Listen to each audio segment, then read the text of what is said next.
Hi yours welcome to our channel. ప్రస్తుతం మనతో పాటు భరద్వాజ్ గారు సీనియర్ జర్నలిస్ట్ ఉన్నారు. వారితో ఒకసారి మాట్లాడదాం. సార్ నమస్కారం సార్. నమస్తే అండి. Sir Daaku Maharaj cinema release అవ్వడం మంచి పాజిటివ్ టాక్ తో కలెక్షన్స్ లో వర్షం కూడా కురిపించడం చూస్తున్నాం సార్. 100 కోట్ల క్లబ్ లో కూడా సినిమా చేరింది.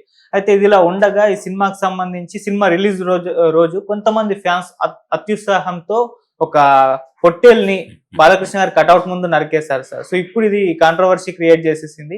సో ఆ వీడియోలు కూడా సోషల్ మీడియాలో తెగ వైరల్ అయ్యాయి. జంతు ప్రేమికులేమో వాళ్ళ మీద కేసులు పెట్టేశారు. ఇప్పుడు 5 ఫ్యాన్స్ మీద కేసు అయితే నమోదైంది. అయితే దీన్ని ఏ విధంగా చూడొచ్చు? దీనిపైన భిన్నాభిప్రాయాలు వ్యక్తం అవుతున్నాయి. కొంతమంది ఏమో చాలా పండగల సందర్భాల్లో పొట్టేళ్ళని నరుకుతూ ఉంటారు, మేకల్ని నరుకుతూ ఉంటారు. దీన్ని ఆ కోణంలో చూడాలని వాళ్ళు అలా ఎలా నరుకుతారు అని చెప్పేసి జంతు ప్రేమికులు. మీరు ఏ విధంగా చూస్తారు సార్? అంటే పొట్టేళ్ళని గుడ్ల దగ్గర నరకటం అనే కల్చర్ ఉంది మన దగ్గర. కల్చర్ లేదని అనుకోనక్కర్లేదు.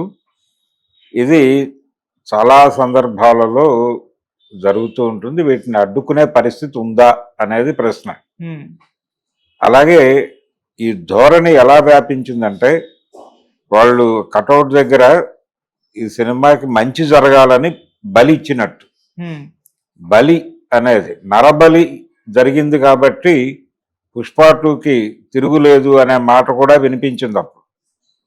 ఏది సంజయ్ థియేటర్ ఇన్సిడెంట్ అప్పుడు కొంత వైపరీత్యం, విపరీత ధోరణులు ఉన్నవాళ్ళు ఆ మాట కూడా అన్నట్టుగా బయటకు వార్తలు వచ్చినాయి. నరబలి జరిగింది, అద్భుతమైనటువంటి విజయం సాధిస్తుంది సినిమా అని ఈ ధోరణి నడుస్తోంది ప్రపంచంలో. అందులో భాగంగానే ఈ జంతు హింస జరుగుతోంది. ఈ జంతు హింస చేయటం అనేటువంటి వ్యవహారంలో ఆర్గ్యుమెంట్కి వస్తే, బాలకృష్ణ అభిమానుల మీద కేసు పెట్టిన వాళ్ళు మరి ఈ గుళ్ళ దగ్గర జరుగుతున్నటువంటి నరబలుల్ని ఆపగలరా?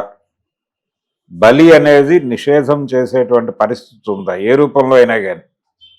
అది రాజకీయ చర్య కావాలి కదా. ఆ రాజకీయ చర్య చేసి బలులు నిషేధమే, నిజానికి బలి నిషేధం. కానీ దాన్ని అమలు చేసేటువంటి స్ట్రక్చర్ ఉందా? మనకు ఆలోచనలు ఉన్నాయా? ఆలోచన చేస్తే ఇది ఒక మత విశ్వాసాన్ని ఇబ్బంది పెట్టినట్టుగా భావించాల్సిన పరిస్థితి వస్తుంది. ఇది ఒక చోటే కదా, అన్ని చోట్ల ఉంది. అన్ని మతాల్లోనూ ఈ ప్రాబ్లం ఉంది. అది భిన్నమైనటువంటి పద్ధతుల్లో నడుస్తుంది, ఒక్కో చోట ఒక్కోలా. అందుకని దీన్ని సీరియస్గా పట్టించుకోండి. అంటే జంతు ప్రేమికుల అభిప్రాయాల మేరకు, జంతు ప్రేమికులు ఎవరైనా సరే ఎక్కడైనా ఏ బలినైనా కంట్రోల్ చేయాలని అనుకోవాలి. అనుకుని ఇక్కడి నుంచి అటు ఎక్స్పాండ్ అయిన లక్షణం ఇది. అంటే ఇక్కడ జరుగుతున్న బలుల తాలూకా ఇన్ఫ్లుయెన్స్ పడినటువంటి కుర్రాళ్లే అక్కడ బలి చేశారు. అంచేత ఆ బలిని ఈ బలికి భిన్నమైన దానిగా చూడక్కర్లేదు. అంటే ఈ పిల్లలు ఎవరైతే ఇప్పుడు అరెస్ట్ అయ్యారో, ఈ అరెస్ట్ అయిన వాళ్ళు అక్కడ పొట్టేళ్లను నరకటం అనే కల్చర్ ఎక్కడి నుంచి వచ్చింది, వాళ్ళకి ఆ అవగాహన ఎక్కడి నుంచి వచ్చింది? అంతకుముందు వాళ్ళు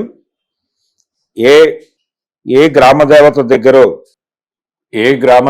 దగ్గర మరొక చోట ఇలాంటి కార్యక్రమమే చేసుంటారు. అక్కడ మంచి చేశాం కాబట్టి ఇక్కడ కూడా అదే చేసాం అనుకున్నారు. వాళ్ళ దృష్టిలో తప్పని వాళ్ళకి తెలియదు. వాళ్ళు మంచి చేశామనే అక్కడ చంపారు, ఇక్కడ చంపారు. ఈ చంపటం అనేది ఇక్కడ చంపితే గొప్పది, ఇక్కడ చంపితే తప్పు అనేది తప్పు. చంపడం అనేది ఎక్కడైనా తప్పే అనే లక్షణం మీకుంటే, ఇక్కడ అరెస్ట్ చేసినట్టుగానే అక్కడ కూడా అరెస్టులు జరిగితే తగ్గుతుంది. కాబట్టి ఆ రకమైన మెకానిజం మన దగ్గర డెవలప్ అవ్వాలి. ఆ రకమైన ఆలోచన ధోరణి రావాలి అధికారులు. వచ్చినప్పుడు మారుతుంది. ఆర్గ్యుమెంట్గా ఇది చాలా సంవత్సరాల నుంచి నడుస్తోంది ఈ చర్చ. జంతు బలులు, వీటి మీద దృష్టి పెట్టాలి అని అనుకోవటం అనేది చాలా కాలంగా ఉంది. కానీ ఆచరణ సాధ్యం కాదేమో అనే ఉద్దేశంతో వీళ్ళు ఆగుతున్నారు. తీసుకెళ్ళి అరెస్ట్ చేయొచ్చు కదా.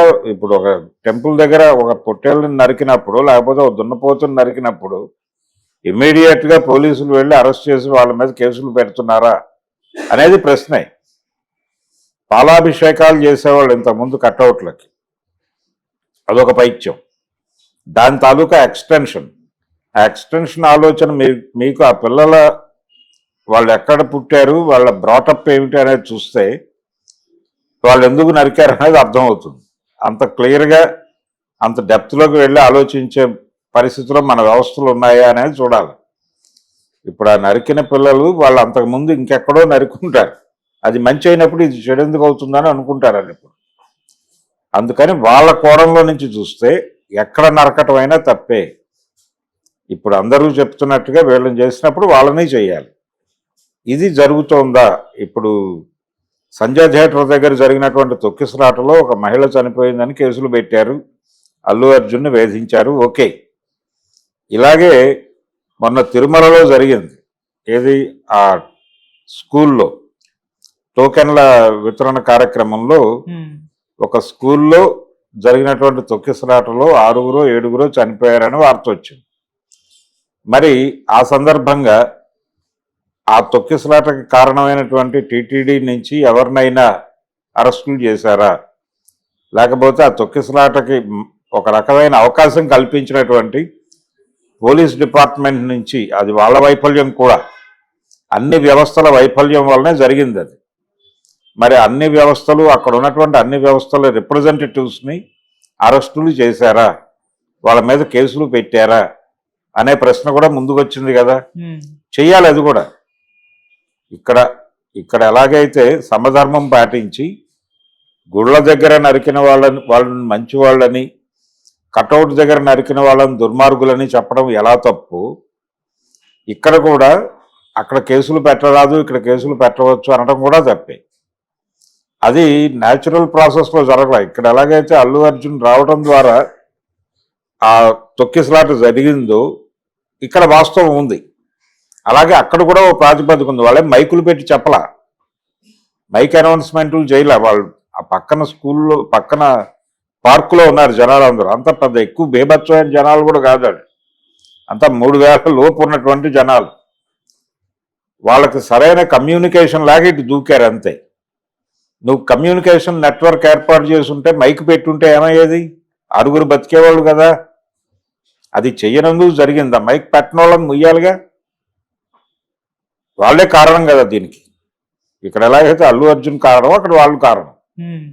అందుకని ఖచ్చితంగా నేరం జరిగినప్పుడు ఈ చర్చలు వస్తాయి. వచ్చినప్పుడు అన్నిటినీ సమంగా చూడాలని, ఎవరైతే బాధితుడు ఉన్నాడు, ఇప్పుడు బాధితుడు, వాళ్ళ వైపు నుంచే ఆర్గ్యుమెంట్ వస్తుంది.